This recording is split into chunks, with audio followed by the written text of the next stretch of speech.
You are listening to the Modern Life Podcast and can reach us at modernlifepod@gmail.com and on Instagram and Twitter at modernlifepod, and find our episodes on modernlifepodcast.com. Just a quick update, we have been publishing 2 episodes per month and have a wonderful fall episode coming out later in September. But we will be taking a short break and reducing our publishing schedule until December, when we will be back with our holiday episode and our anniversary episode. And if you have any recommendations for that holiday-themed episode, definitely let us know. But today I am covering the Age of Innocence with the hosts and creators of the Perks of Being a Book Lover podcast. You can find them on Facebook if you search for The Perks of Being a Book Lover, and on Instagram at Perks of Being a Book Lover Pod. You can find Amy at Amy's Reading Groupies and Carrie at Carrie Vidito on Instagram. And of course, you can find all this info in the description box. These 2 ladies are so smart, kind, and funny, and I want to thank them again for taking the time to come on our show. So let's get started with, as usual, our modern thoughts, and then dive right into the main topic. Thank you for listening. I want you to talk to me about May. Are you very much in love with her? As much as a man can be. Do you think there's a limit? Alrighty, so I am here today with Amy and Carrie. How are you 2 doing? Awesome. It's a Sunday morning. I've had my coffee. Amy even took a shower. I even took a shower. Yeah. Carrie put on a bra. We're all good. Wow, I feel so special right now. So let's get started with our modern thoughts. I'm going to start with Amy. What's on your mind today? What have you got for us? Well, I know we're going to talk about another movie today, but I saw previews a few days ago for the new David Copperfield adaptation called The Personal History of David Copperfield, and they're doing some creative casting with it, and Dev Patel is playing David Copperfield, who people may remember from Slumdog Millionaire, and it just looks really quirky and fun, and I'm super excited to see it. I guess my modern thought is that it's actually coming to a movie theater instead of being streamed on services that you can get, through your own TV. And so I'm kind of struggling with myself as to whether I want to go out to a theater to see it. I haven't been to a theater since the quarantine has started, and I'd really like to go, but I have mixed feelings about it. And the funny thing is, even though I love movies, before the pandemic, I didn't go to movie theaters all that much. I would go for really special movies that I thought, would definitely be better on the big screen. And so I think just not having the option to go to a movie theater during the pandemic really makes me want to go now, but I'm also just a little nervous about it. So that's my modern thought, is just this tension inside myself about whether I'm going to actually go to a movie theater to see the new David Copperfield adaptation. I'm surprised there's any open. There are some theaters that are open. They've been playing, older movies, past run, or movies, from the 80s or 90s, I guess just for people who just want to experience of going to a movie theater. So there are a few open. I just haven't gone. But I think this is one of the first ones. It's supposed to be in theaters. I even saw when I was looking on my phone that they're selling tickets for it. I think it's supposed to come out August 28th, but you can buy tickets for it online now for our local theaters. I know some people who've already seen it and they said they loved it. It's probably a lot of fun, but again, there's that thing of do I want to expose myself to other people? And yeah, I guess it's the whole idea of, if I end up getting sick as a result of seeing this, am I going to be mad, or am I going to be glad I saw it? Yeah, that's a good point. But Carrie, what have you got up for us today? We're recording this on Sunday, and Friday night, I happened to notice we've got bunnies in our front yard. The mother bunny has 4 babies. And so I sat on my front porch for a very, very long time watching these 4 baby bunnies. And whether there is COVID and whether there's quarantining, this is like a good time for me. This is my Friday night. This is high fun at my house. And so the thing that I noticed, though, is as I was watching these bunnies, I had to get very quiet, and I was paying attention. And eventually what I noticed is that I could hear their little tiny bunny feet. Yeah. They would hop we have lava rocks, and so they would hop, and I could hear them hopping. And so I didn't have to rely on my eyes as much as my ears. And I guess my modern thought is that even though, you know, with COVID and people staying at home more, I don't know like how in tune with kind of silence and quiet and nature that people have really gotten, even though there's like more opportunities to do that. I don't know, like I sort of felt like I was getting in touch with like this deeper part of myself, and you know, like how early man might have been listening for things in nature. So I don't know, that was kind of my modern thought. Like we have these opportunities where we could get in touch with deeper, older parts of ourselves, and I'm not sure it's happening. You know, go listen to bunnies outside. It sounds like you had a scene from an Ella Montgomery novel right there. Yeah. Anna Green Gables.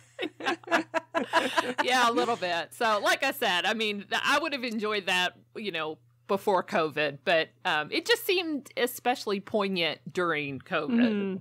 So that's my modern thought. So mine is about Hannah Gadsby's new special on Netflix. I don't know if you two are familiar with her. I have seen it. Yeah, I saw it maybe a month ago. Yeah, I loved it. And I saw it because Amy recommended it. Yeah, the new one is called Douglas. The format of the show, in the beginning, she tells you everything that's going to happen in the show. So she outlines the show and she's like, oh, and then I'm going to say this thing, but you will have forgotten that I told you and you will be so surprised. And again, that was something I was like, I have never seen that before and I don't know if it's going to work. And then she just weaved it in so perfectly. And it was such a success. And also all of her art history jokes, because she's an art history major, are just phenomenal. And yeah, that's something to make you feel happy in these times. It's a new Hannah Gadsby special on Netflix. Yeah. If you would have told me that I would find art history jokes hilarious, you know, I don't know, a year ago, I would have said you're crazy. Not that I don't like art. I just have not seen a lot of, you know, chuckle humor based on art history. But she makes it accessible. I agree with you. Like, even if you know nothing about it, she presents it to you in a way that doesn't make you feel stupid or... That's a good one. Yeah, I love that special. And I have a son who's on the autism spectrum, so I really, I just loved her perspective on it and sort of bringing awareness to people that there are people whose brains work a little bit differently, but that doesn't mean that they're any less interesting or funny, you know, or anything else. So that's true. Yeah, I really love that. Yeah, but I think we're ready to talk about the Age of Innocence. Let's do it. So let me just give a brief summary. It's a novel written by Edith Wharton in 1920, for which she won a Pulitzer Prize, making her the first woman to do so. Wharton's story takes place in the 1870s New York and illustrates the stiff and unimaginative lives of the social elite. Our protagonist, Newland Archer, is engaged to May Welland, and a predictable and ordinary path is mapped out before him when May's cousin Ellen returns from Europe, fleeing from her husband. At first, Newland resents the scandal she could bring to this buttoned-up community, but then begins to develop feelings for her. Ellen tries to get a divorce, but the conventions of the time prevent her from going through with it.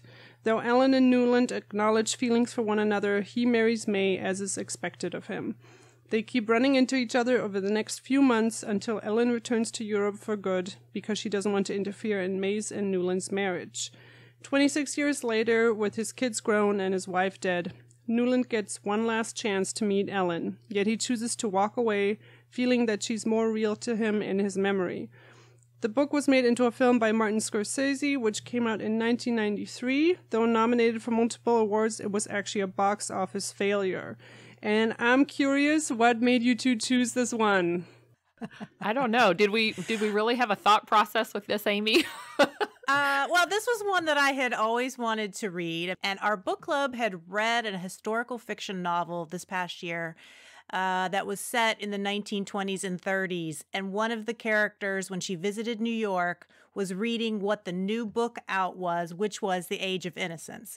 And that made me want then to even read the book more because I had never read it. And so when you asked us to be on the show, I had suggested it to Carrie. And then when I saw that it was a Martin Scorcese film and that it had won an Academy Award for costume design, I thought, oh, well, that would be kind of fun. I didn't know that this was your first time reading the book. That's so exciting. Yes, neither one of us had read it or seen the movie.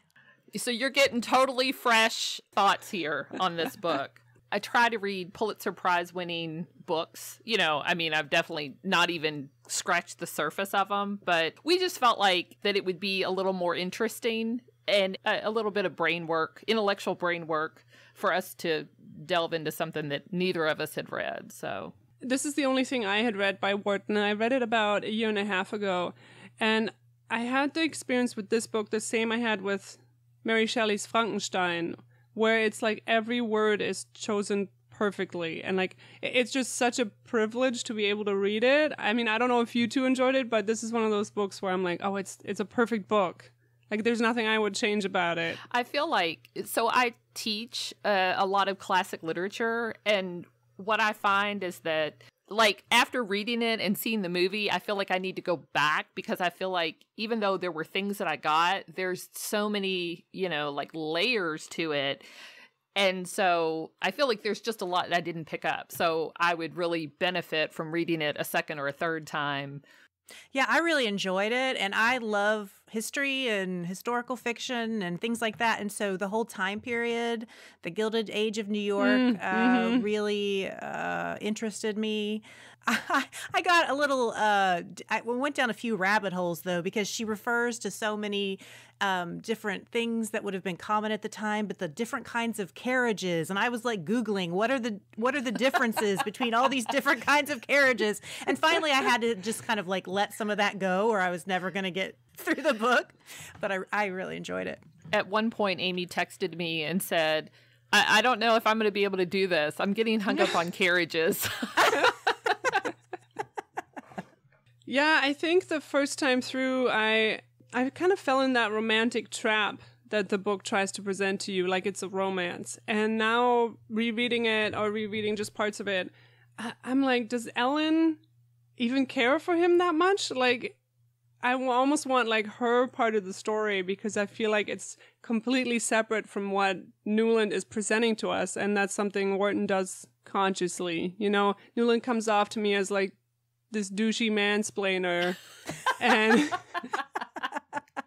did you two like the film at all? Because I have a lot of things that didn't work for me. Well, we had a conversation yesterday about Daniel Day-Lewis, and I don't know if it's about him or more about us, but I made the statement that I find him a lot more attractive now as a man in his 60s. You know, when I was looking at that, I was like, why was he such a hottie? Because, you know, at the time, 93, right? So at the time, he was 36, and I'm sure I found him hot then, but looking at him now, I'm like, I don't see it. I don't get it. So I found him super annoying in the film. I loved really? Michelle Pfeiffer in her character, and Winona Ryder. I thought she was good for the role, but I have just seen The Little Women from the 1990s as well a month or two ago, and I feel like it was almost the same, you know, she played a very similar character in those two movies. But yeah, he just really annoyed me. His character, his portrayal of the character annoyed me. I liked Newland Archer in the book better than I liked Newland Archer in the film. Oh, interesting. When I looked up stuff about the motivation behind the film, I was like, I don't know if I can trust Martin Scorcese to really portray this book in a way that makes sense to me, because he said that the screenwriter approached him and suggested that this should be like a romantic piece that he needed to film. It deals with love that's like unrequited but unconsummated, is what he said. And then I'm wondering, does Scorsese understand the irony of this character? You know, it's not really a romantic. I feel like he presents it as this romantic story between these two people, and it misses a lot of layers from the book. At least that was my feeling from watching the film. It had a soap opera-esque feel to me. I mean, made me sort of laugh and think, this is kind of cheesy, which I didn't expect to feel for a Martin Scorsese film, like when he would do close-ups of their hands on top of one another. Like, I guess he was trying to highlight, like, the only way that they could sort of show their lust for each other was the touching of the hands, or, you know, things like that. But it felt just a little bit soap opera-esque to me. Yeah, they were not just close-ups on hands, they were close-up on every single prop that he got, no matter if it was appropriate or not. Every fan, every hairpin, I'm like, what do you want from me? Giving out like golden stars for you finding all these props? Like, I don't care. Like, I feel like that's a mistake some filmmakers do with period drama, where they're like, they let the world take over. They kind of get so in love with like, the carriages and all this other stuff, and it loses the humanity. And I feel like that's what happened with this film, that the few times that there wasn't annoying voiceover or narration, which is something Scorsese always likes to do, and the actors actually got to showcase their talent, I was like, those were the moments I really clung to. I was like, just let the actors do their thing. I don't know why you're reading the book to me. Like, it's a film. Like, show, don't tell. I don't know. The narration did not work for me in this movie. I don't know if it did for you too, but yeah, it felt jarring to me.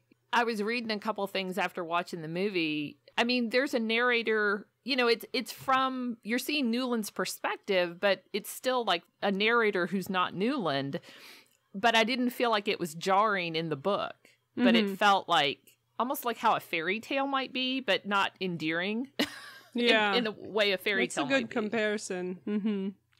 Yeah, I found it really odd, and I found it odd too. And maybe it shouldn't really make any difference, but because the book is primarily, you see it sort of from Newland's point of view, I found it strange that the narrator was a woman. I was thinking that it would be a man. Now, Joanne Woodward, who is the narrator, she has a very nice sort of comforting voice. I enjoyed her voice as the narrator, but I was curious why they chose to have a female narrator over a male narrator. Yeah, I agree. The few critic reviews that I found, I so agree with. Here's one by Mark Sovlov. He says, the film has no substance. It leaves you with the feeling of having enjoyed a lovely meal fit for royalty, only to discover too late that the fruit was made of wax and the roast was little more than a styrofoam mock-up. And that's how I felt. Like, he sucked all the life out of the story and was just like, I need to show you every single item of food in like quick shots that they're consuming. And I'm like, no, you don't need to show me that. Like, it's such a clumsy way of showing the society's all about appearance and all about looks. You know, I feel like there was a more subtle, like, if I'm watching a Jane Austen adaptation, do I need a close-up of every bonnet? I think this is one of his only period dramas. The only one I can think of is maybe Gangs of New York, which has a very different feel to it. And I just don't know if he's an adept filmmaker to work in that genre. Like, I wasn't impressed with his take on period drama. I think it's interesting if you think of a lot of his films take place in New York, and this one also takes place in New York, but it's a totally different, obviously, time period, but also feel to it. But I read I read an interview with Martin Scorsese, and he said he thought that this might be the most violent film that he ever made. What does that mean? He was talking about, like, you know, his characters in Raging Bull and Taxi Driver, the anger or the pent-up rage that they felt about the situation they were in. They could just punch something, right? Where in this society, Newland Archer might have this pent-up anger about the fact that he couldn't marry who he wanted to marry, but there was nothing really that he could do about it. I think what he said was there's a brutality under the strict manners of that time period. I don't know. That was an interesting thing to say. I mean, I've seen several Martin Scorsese films, and I wouldn't call this, you know, it's not brutal or violent in the way that we think of brutality or violence, but I thought that was kind of interesting. I can see him saying that of the book. I don't know if this adaptation accomplished that feeling of rage. I'm trying to think now. I don't know. I don't really see Daniel Day-Lewis look like he seems like he's pained, right? Like, sort of like lovesick. I don't know that I see him angry. But I think what the movie helped me see, and I think it ties into this conversation about violence, there were things I noticed, not so much about Newland, but like about May and some of the other characters. It was this subtle viciousness in May and in like Newland's sister and his mother. And I don't know that I totally picked up on that from the book, you know, having read it just one time. But seeing the movie and then thinking about the book in comparison, it made me see, you know, that there was, the only word I can describe is kind of this viciousness, but it was vicious, but with this gleam of nicety over it. And so I didn't see anything, I didn't see Newland having like a rage response to his situation. I could see more almost like the daggers being shot at him. Now, I don't know, had I just seen the movie on its own, I don't know that I would have necessarily had that same thought. That is such a good point, because I think that is something the movie does really well at the end, is that scene. And I hadn't associated it with what Amy just said. But the final dinner, it's just a farewell dinner, but you see all the plotting and the machinations going on as it's happening. And he realizes, oh, everybody thinks that we're having an affair, and he kind of makes an idiot of himself. And then you have that scene of them by the fireplace when everyone's left. And she almost tells him that she was kind of plotting with, you know, telling Ellen that she was pregnant 2 weeks before, even though that she wasn't really sure if she really was pregnant. And I love that in the film. I love it in the book, because it's just like, yeah, May's boring and uninteresting, but she's a survivor and she's going to do what she has to do to save her marriage. And it's just this moment of such respect for May as a character when you weren't sure if you really could take her seriously before as a player. That dinner I actually found kind of creepy. It was almost like, I mean, the way she describes it in the book, but also I think the narrator's talking through that scene, it's almost like a groupthink, like with everyone at that party except for Newland, that they're sort of almost like ganging up on him, and he doesn't even know it until the last minute, you know. And yeah, it was a little eerie almost. So did either of you, and not so much in the movie, but in the book, and I didn't notice it until further on, but how the book starts with them seeing Faust on stage. When I finally, like, I read that at the beginning and didn't think about it, but then they see Faust later, like another performance, and I was like, that's true. Oh, Faust, that is so, you know, like, that's so on point for his situation, and really a lot of people in New York society, you know, like, I hadn't thought about that at all. Okay, you've got to clarify, because I've never read Faust. What's Faust about? So Faust is basically, it's the story of an individual who sells their soul to the devil. I mean, that's, you know, if you say that somebody made a Faustian bargain, that's what they've done. You know, they've made a choice and they've given up everything essentially for something in return. Yeah. And so, like I said, when I read the book and it starts and all of them, that's where they are. They're seeing a performance of Faust. Like, I just kind of glanced over it, but then later they're doing the same thing again. And I was like, oh, I get it. Because you know, that's the thing. It's like, and it's not just Newland. It's so many of them. You're like, what have they given up in order to have wealth and reputation and all this stuff? And so, and I don't know, I mean, I sort of wish the movie had sort of, I don't know, made that a little more clear, I guess. And maybe, you know, people who like love Faust would pick up on it right away, but I didn't from the movie. Yeah, that's really smart. That's a good point. So the ending of the book, when I first read it, I was like, oh my God, why is he walking away? Like, why is he not going up? Because I feel like I fell completely in this trap of me seeing everything through Archer's eyes and like what actually is the truth. And that's how I feel like Martin Scorcese got stuck there and didn't examine like all the rest of the cues, where Newland thinks he's like separate from the society that he lives in, and the only one who really got out or is trying to get out is Ellen.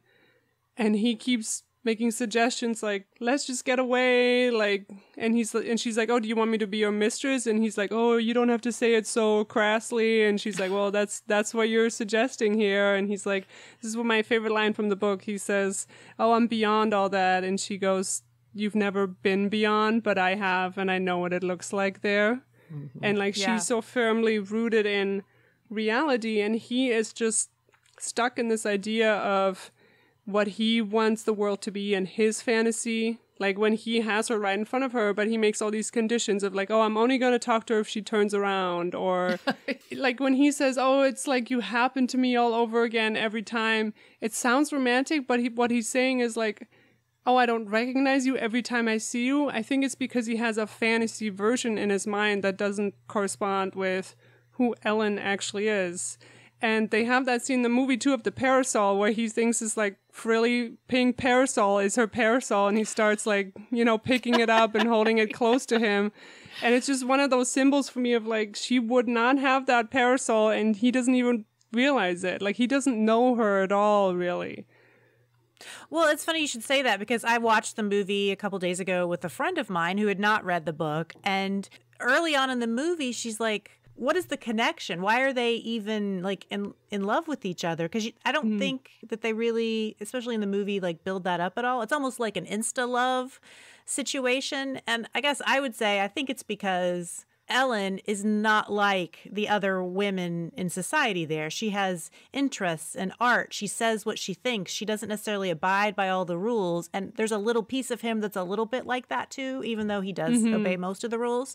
And I think that he's attracted to that, but they don't really go into sort of developing why they would be so attracted to each other immediately, besides just looks. I mean, obviously, you know, there's some connection there. Well, and I think the thing is about Newland not seeing Ellen for who she is. He doesn't see any. I mean, he doesn't even notice that about his wife. He thinks of her kind of in the box that he's created. Like, this is what May is. And she's this way and no other way.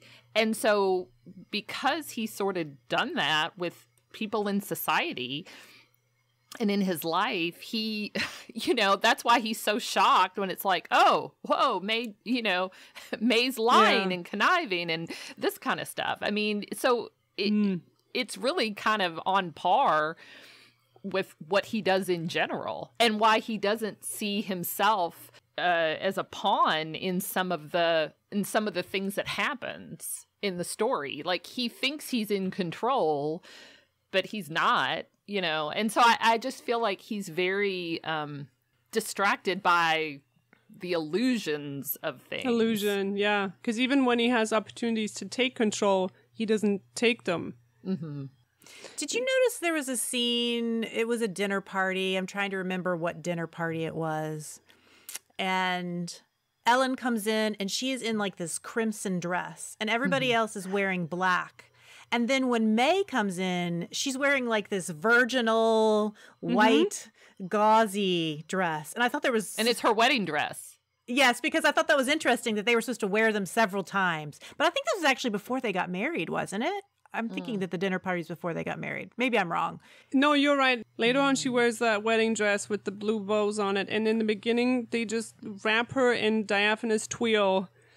Like, that's like all she's wearing. Yes. Her costumes later on become so nice. Like when she has that conversation with Newland, like, oh, are we breaking up? Or that archery costume she has is incredible. But I actually thought the first few costumes, the really virginal ones, like you said, I was like, it was one of those things where I'm like, it's too over the top, Marty. Like, just tone it down. Like, we get it. Well, it was sort of like the virgin versus the whore, you know, paradox that people talk about. And I feel like Newland has that himself, no? Oh, yeah. Like when he creates all these images of people and he loves May for being ignorant and for being, you know, she doesn't know anything. Yet later on, that's what annoys him about her. And with Ellen, it's almost flipped.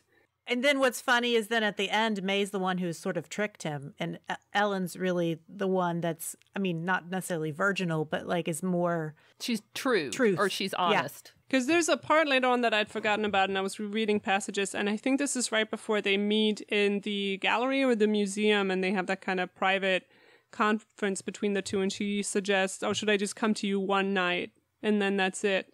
Right before that, he goes on this whole little rigmarole about how people who cheat are like evil and he would never do that. And, you know, he has these like ideas of the society that he lives in that are so internalized by him.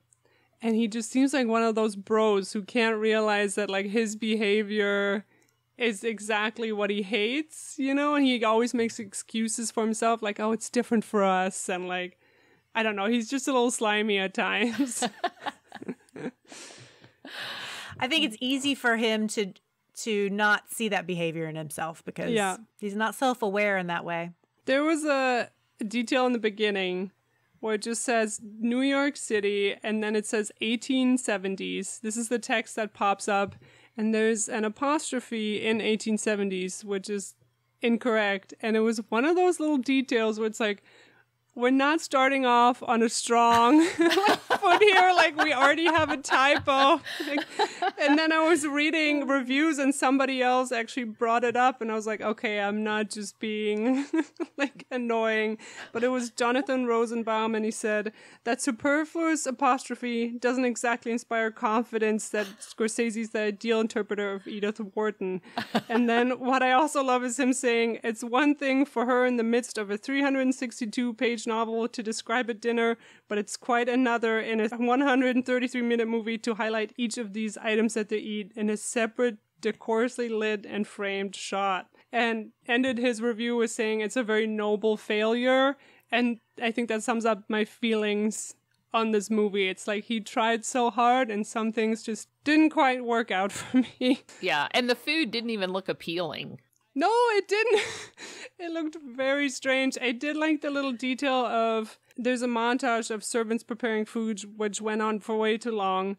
But there's these people carrying terrapin turtles over to the house, Right. which is something they would have eaten. And I was like, that's a cool little detail because that's something I'll always notice in period dramas. If the food they're eating is like, if it's too big, because I know you just went to the supermarket and got apples, but like apples weren't grown to that size back in the day. And it's just me being the most annoying viewer. But like, I just thought it was interesting that they actually put that in there. Like, oh, they would have been eating these turtles. Yeah. I still keep thinking about the ending. What is the significance, do you think? Like, he's looking up at the window and the servant closes, you know, he sees the reflection. It reminds him of seeing her at the water. Like, why do you think, I mean, do you think there's any significance to that? Is it kind of like the parasol situation where he thinks he has this, like, because you're expecting Ellen to be at the window, right? But it's just this, like, manservant. It's just, like, mundane life. But in Newland's mind, it's just, like, he has this idea of what should happen, but it's not really reality. Yeah, and kind of like you said, where he was like, if she turns and looks at me... And maybe that's what he was thinking. If she comes to the window, then I'll go up. Oh, yeah. You know, kind of like he did where they were at the water. If she turns before the boat gets past, you know, then I'll go to her. Or then I'll tell her, whatever. So I didn't connect the dots, I guess, until right this second. Did you think it was unusual, and this is in the book and in the movie, it was unusual that May would tell her son on her deathbed sort of that their father really loved somebody else? I guess I'm just thinking of the time period and everybody sort of having secrets and not really wanting to say what really happens. Now, obviously, she's on her deathbed, so maybe, you know, she's like, this is my last chance. But I thought that was a little unusual that Teddy would sort of know that his father had harbored this secret longing for this woman who was not his mother. Well, I don't know. Like with May telling Teddy that your father stayed and he could have left. And Newland says, I was never given the choice. She never asked me. She never asked me. She never asked me. There's a disconnect with that too, because that's not really the truth. But even with Newland, I mean, he could have broken. He could have said, I love Ellen and I'm going off and I'm going to become a man of the world and renounce my reputation and my money. I mean, so neither of them were really honest. And is it also strange for May to say that? Like, again, it doesn't fit into the box that we have for May. Like, that she would, at the end, tell her son that is almost, I don't know, it's like another surprise, but I don't quite know what to make of that either. I mean, maybe that's the thing. They all have their illusions. I mean, the whole book is about the illusion of New York society and like what you see versus what is underneath and what's real and what people feel. And so May she's a part of that society. So Newland did it, but so did all of them. You know, they sort of kept up how they want it to appear to others. And then there was the real self. Yeah. So, and it's nice to have Ellen as a character as kind of that one pillar that goes against all that. And I love the scenes where she doesn't even realize she's doing that. And then later on when she becomes more used to New York society, especially when they have that conversation in the carriage. And he's like, what about us? And she's like, dude, like, there's no us. Like, you're married. Like, we're both married. And he's like, let's just get away. And she's like, where? Like, what are you talking about? And it's just nice to have, like, that one character be, like, the voice of reason, I guess, in this whole veneer and facade that they've built up for each other. Like the reality of, okay, we can leave all this and we'll be broke. Like, we'll have nothing. And we've never had nothing. Yeah. It's like you can't even go there when you've had everything. How do you imagine having nothing in any kind of realistic way? Yeah, I agree. Have you guys looked into Edith Wharton at all? Who she was as a person? I did look her up this morning a little bit, and it's funny how many aspects of her life are kind of in this book. You know, she was born into a very wealthy family. She married a man who was, I think, like 13 or 14 years older than her. It was an unhappy marriage, and she divorced him and then went to live in Paris. Yeah, her story is almost like Ellen's story. But I also found out all these things about her, like she was just not a nice person. She was against women's rights, against suffrage. She, like all her other writer friends, like Henry James, she kind of didn't want to speak to their wives. She comes off to me as a person who, like, is not like the other girls, you know, who, like, needs to be different from other women and just this very snobbish behavior. And I thought it was interesting that in modern times there's this feminist take on the novel, which she does put those themes in there. Like, we do resonate with Ellen's character and what she's going through, and it is almost a feminist struggle that she herself lived, yet she was so against it in her actual life, and I can't quite put those two things together in my mind. She was feminist for herself, but wasn't actually a feminist for any other women, sort of. Especially because she was so rich and privileged. She was like the Karen of her time. Like, that's how I saw her, because there was one account I found of her, like, writing to the manager because one of the clerks wouldn't lend her an umbrella. And I'm like, oh, come on. You know, she's on here, like, leaving bad Yelp reviews. Like, that's the kind of person she is. She was also an authority on, I think, she wrote books about architecture and gardens and interior design and travel. Oh, interesting. Yeah. And so, like, all the little details that she puts in her books about the silver and the, you know, the paintings and things that are decorating the homes, you know, she would have firsthand knowledge of all of those things. And, you know, maybe that's why she put all those details in there. I also couldn't find any pictures of her without little dogs in them. Oh, yes, she was a dog lover. Yeah. I don't know. Like, now Karen is the word for, you know, annoying women. Maybe at the time Edith at some point was the name for annoying women. Maybe that was a thing. They would say she's being an Edith. Also, something that I actually really loved in the movie that I wish the movie actually had more scenes that were made up and not taken straight out of the book, because I like when a film is a little more imaginative with the source material. But it's the scene where, when they first meet, Ellen holds out her hand to him, like he has to kiss it, but he shakes her hand. And there's this disconnect between the two, and then later on, they shake hands because she approaches him to shake his hands first, and they have this moment of like laughing about it, and it's so sweet, and it's just the actors being really good actors, and it's just this lovely moment between the two. And I thought that was a perfect setup to what is actually in the book, which is right after he persuades her not to get a divorce, he kisses her hand, and it's described as like her cold hand. I didn't notice that. Yeah, I didn't either. But you're right that this movie really follows the book extremely closely. Yeah. There's not as, there's some characters that aren't emphasized as much, like the French tutor who's the secretary for Ellen's husband. He plays a much larger role in the book. Do we think that they had an affair? That Ellen and the assistant had an affair? I mean, that was the implication. That's why she couldn't get divorced, because there was rumors that she actually was then living with the secretary after she left her husband. I'm leaning towards no, because I think that is one of the accusations that her husband puts in this infamous letter that he sends to the lawyers. And she ends up saying to Newland, there was nothing of truth in there. There's nothing in there that could have hurt me. I only didn't get a divorce because I didn't want to bring scandal to you and May. I lean towards no also, but yeah.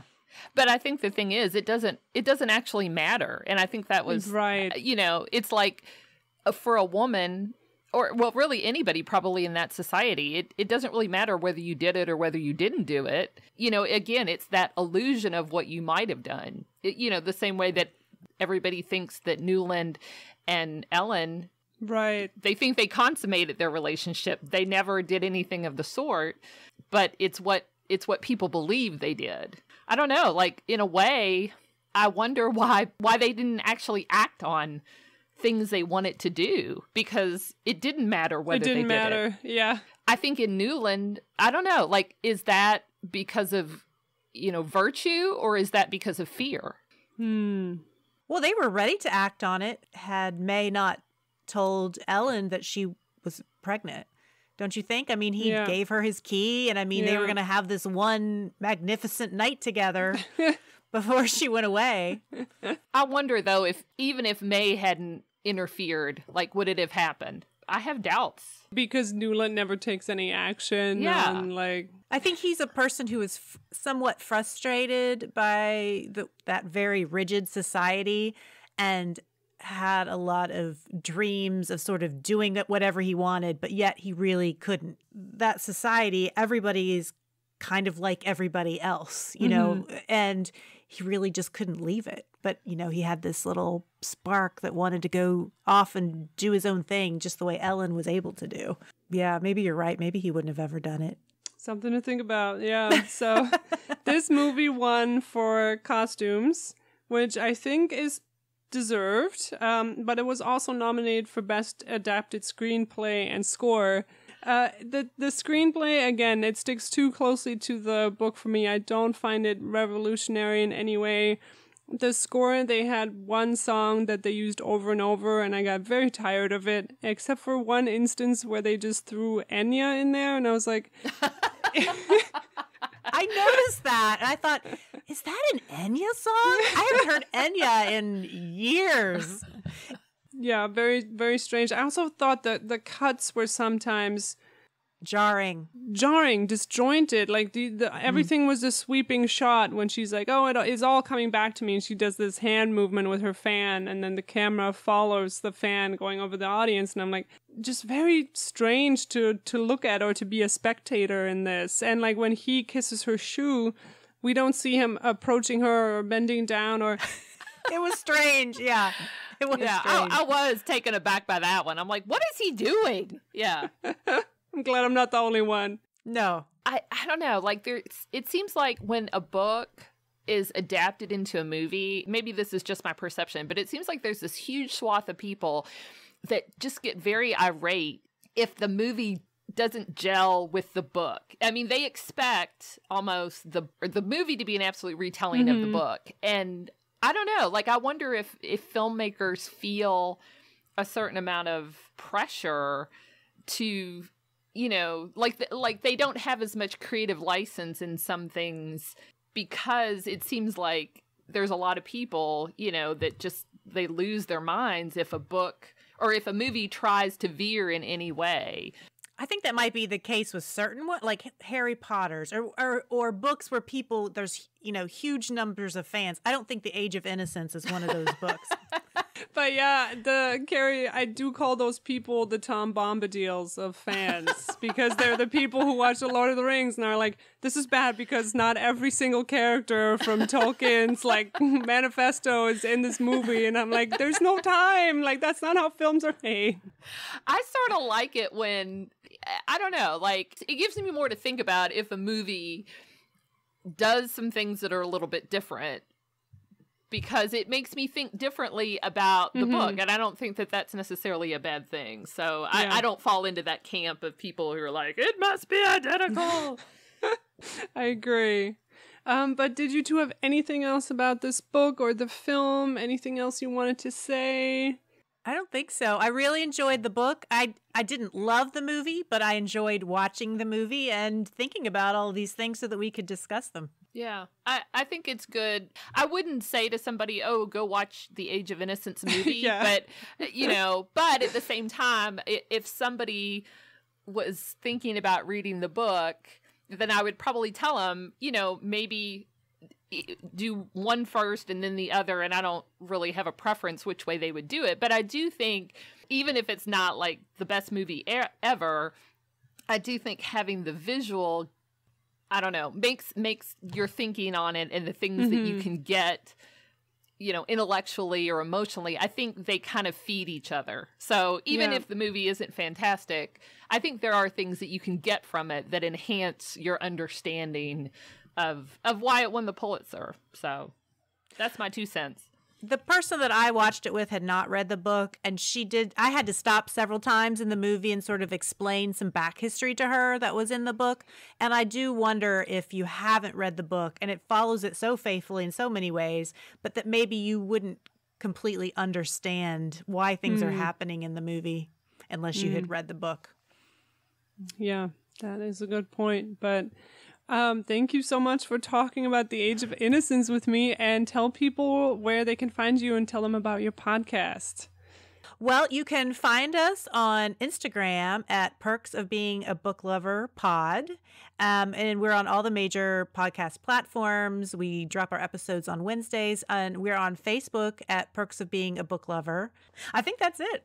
I love your podcast, especially the one you just did, one where you interviewed the owner of the Cincy Book Bus. Yeah, Melanie. Which is a traveling bookshop that operates out of a bus, and I'd never even heard of it, also because I don't live in that area, but just the owner's process of getting this together and how she gets all these books and curates them, and especially now she's like donating all this money and all these books to like schools, and like it was like my happy place listening to that episode. So some really good stuff. You get some really cool people on there on your show. Thank you so much. Yeah, it's fun. We get to meet a lot of really cool people doing that podcast. But yeah, thank you again, and hope everything goes well with your podcast, and I wish you much success. Thanks. Thank you. Thanks for having us. He would see her again at the theater or a reception. Perhaps he might be seated next to her. Perhaps they might have another time alone somewhere.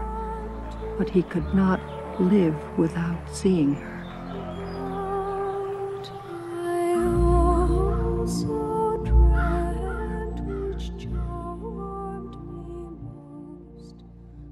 You